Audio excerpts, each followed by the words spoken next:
আমি প্রথমতে খুবই সুখী ইউপিপিএলৰ আমাৰ যি সন্মিলিত প্ৰাৰ্থী আছিল বিজেপিৰ লগত জিএছপি সকলৰ লগত মিলি যি আমি সন্মিলিত প্ৰাৰ্থী হিচাপে মন্টু বড়োক ইয়াত প্ৰক্ষেপণ কৰা হৈছিল আৰু তেওঁ বহু সংখ্যক ভোটত জিকিছে তাৰ বাবে আমি বিৰাট খুশি তেওঁ যাতে তেওঁলোকে নীতি আদৰ্শৰ দ্বাৰা কামবিলাক কৰে ভৱিষ্যতে এই অঞ্চলৰ ৰাইজৰ যাতে উন্নতিৰ কাৰণে কাম কৰি যায় আৰু মিছলিড নহয় যাতে তাকে কামনা কৰিলোঁ আমিও নাচিম এইকাৰণে পুৰা ৰেডি হৈ আহিছোঁ আমিও অকণমান পিছত আমিও নাচিম খানা খাম পাৰ্টি কৰিম না আজি আমাৰ কাৰণে আনন্দৰ দিন এই মই দেখাই পোৱা নাই ৰ'বা কি কি কাটি আছে চব থাকিব যাৰ যি মন সেয়ে খাব পাব আজি কাৰণ আমাৰ কাৰণে আজি খুব আনন্দৰ দিন গতিকে যোনে যি বিচাৰে তাকে খাব পাব এইটো হাগ্ৰামাকে সোধক আপোনালোকে যাই পেলাই কাৰণ তেওঁতো মহাপণ্ডিত না চব কথা তেওঁ কৈয়ে থাকে গতিকে তেওঁকে সোধক যাই পেলাই আজি আমি নাজানো তেওঁলোকে ক'ত কি কৰি আছে গম নাপাওঁ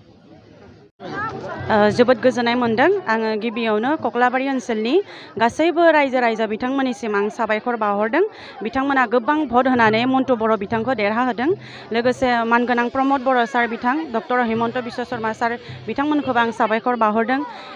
जोंनि हेमन्त शर्मा सार बिथांनि जोंनि बिजेपि इउपिपिएल आरो जिएसपि बिथांमोना गासैबो ज' जानानै बिथांखौ देरहाहोदों लोगोसे कक्लाबारि ओनसोलनि रायजो राजा बिथांमोना बिथांखौ देरहासार होनायनि गेजेरजों कक्लाबारि ओनसोलनि जायगाया जाहाथे जौगालांनो हायो बेफोरनि थाखाय बिथांखौ भट होनाय जादों आङो बयनिसिमबो साबायखर जासिहरदों बेखौ जोंनि दैदेनगिरि बिथांमोना सावरायगोन गोजौ थाखोनि दैदेनगिरि बिथांमोना सावरायगोन बेखौ आं बुंथ'नो हाथ'वा खिन्थु बिनि सायाव सावरायनाय जागोन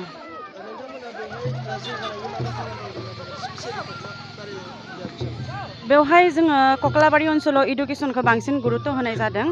इडुकेसन सेक्टरनि बेलायाव जों बिथांमोनखौ आवगायलांनो हानांगोन आरो लोगोसे आइजोफोरनि थाखायबो जि बिथांमोना असुबिदाफोर दङ बिथांमोनखौ